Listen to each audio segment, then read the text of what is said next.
Hello, I welcome you all once again to another social studies lesson. This is social studies for JHS 1. In our previous lesson, we discussed primary production.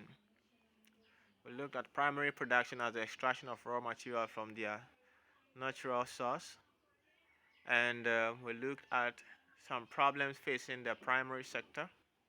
We looked at possible solutions to these problems, and then we also looked at the contributions of the primary production to Ghana's economy. Today we are going to discuss secondary production.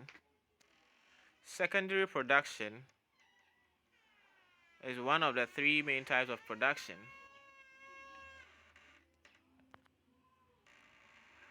And at the end of this lesson, I'm expecting that my student will be able to describe the secondary production sector, would also be able to identify the role of the secondary sector towards Ghana's development, and identify problems facing the sector and suggested solutions to the problems. Secondary production in Ghana. The secondary sector of production is responsible for value addition to primary products. And so when the primary products are extracted from their raw state, the secondary production sector is responsible for converting, processing, changing, transforming these raw materials into finished or semi-finished products. And manufacturing industries, food processing industries, textile and garments industries, and the construction industry are very important, or some major players in the secondary production sector in Ghana. Most of the factories and manufacturing plants in Ghana can be classified under any of these four.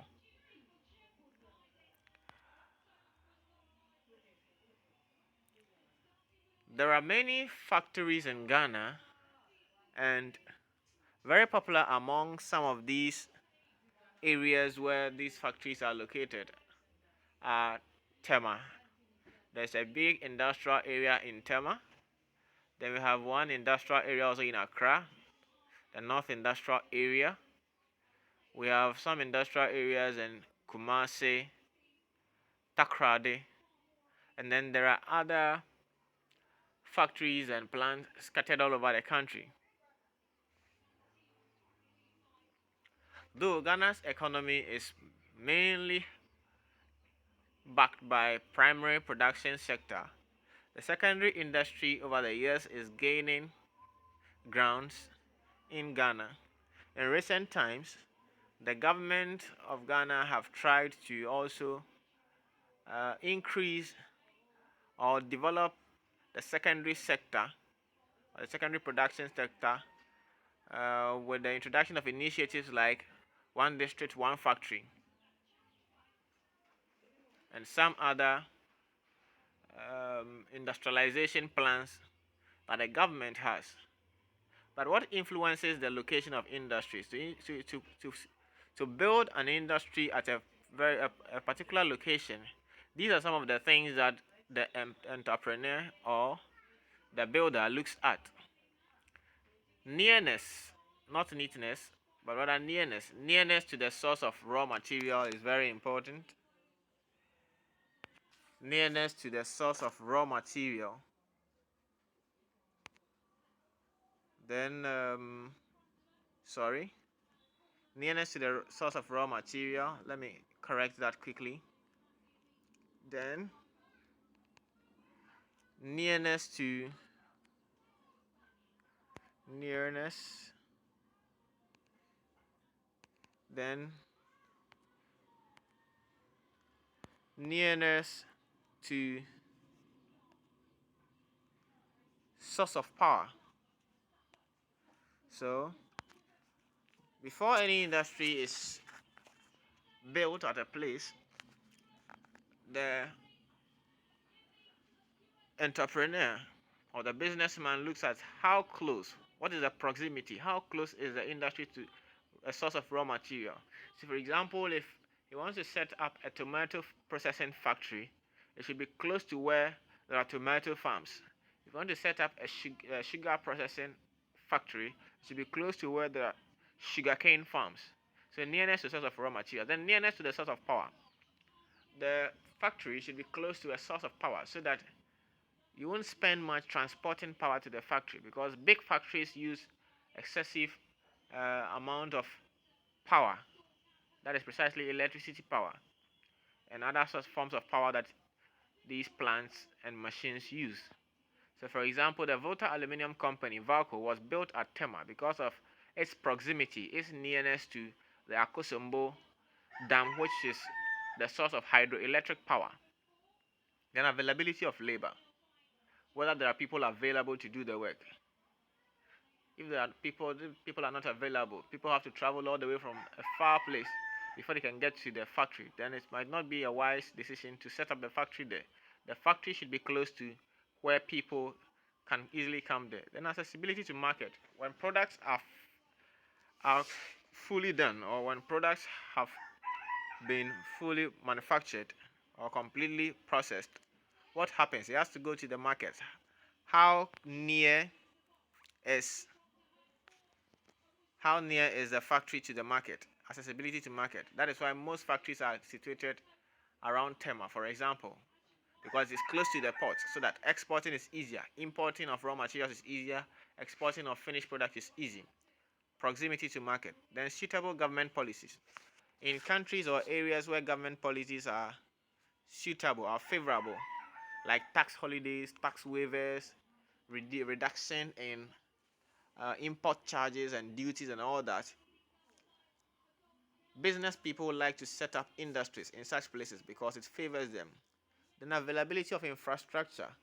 It is also very important to look out for infrastructure availability before factories are set up. Are there roads? Is the place accessible? Are there places where workers could get apartments to either sleep or rent for a while? Is there electricity coverage? Is there reliable water supply? Look forward to all these, or you look out for all these before setting up an industry.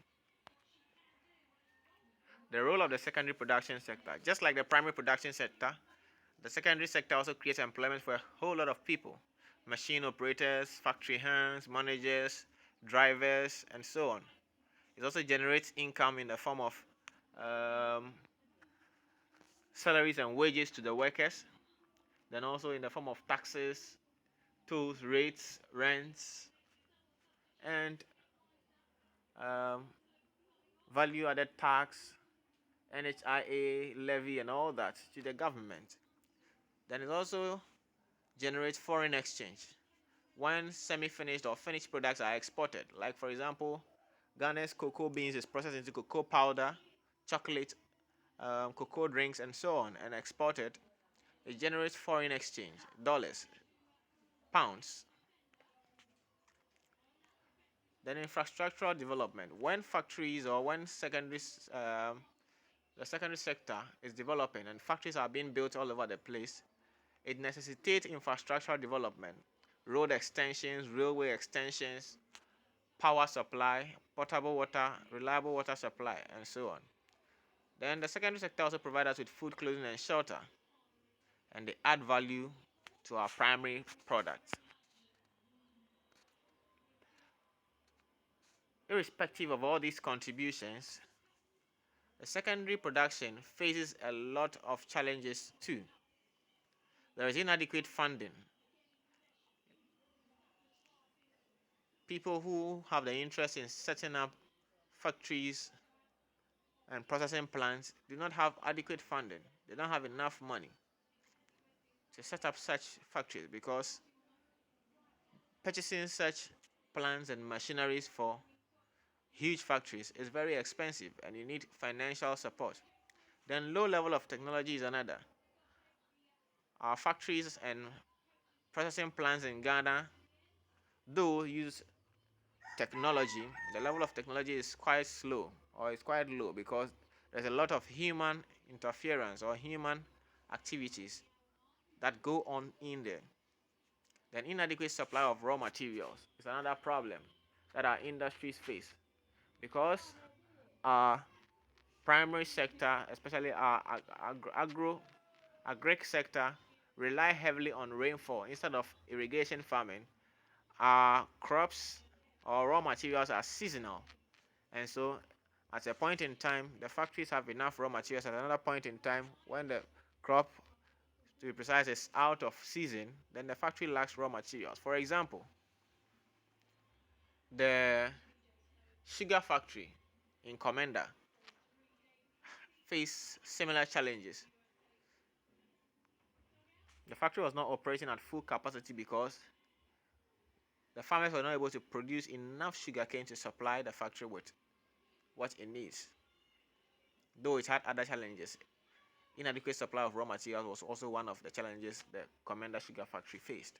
Then low demand for products on the market, another problem that is our secondary industry is facing, because of the development of because the Ghanaian people have developed taste for foreign products. They don't um, purchase locally made products so well. For example, the Kumasi Shoe Factory and other shoe factories in Ghana are making very good shoes, but most people would like to, or would prefer to buy Italian leather shoes, um, Chinese shoes, American shoes, and so on. So low demand for products on the market is another problem. Then unreliable supply and high cost of energy. The cost of most of the products made locally are very high, not just because they are of the highest quality, but because the cost of production is very high. Because energy supply is unreliable, and some of these companies rely on generators and plants to power their machines, which is very expensive, therefore increasing the cost of production. Apart from that, energy supply in Ghana is very costly and usually unreliable. In some years past, when there was a situation of doomsday, many factories had to close down because they didn't have energy supply to man their factory. Then unfavorable government policies is another problem. High taxes, import duties, taxes, um, high port charges and rent, and all that do not favor some of these industries. But these problems can be solved irrespective of what a problem it is.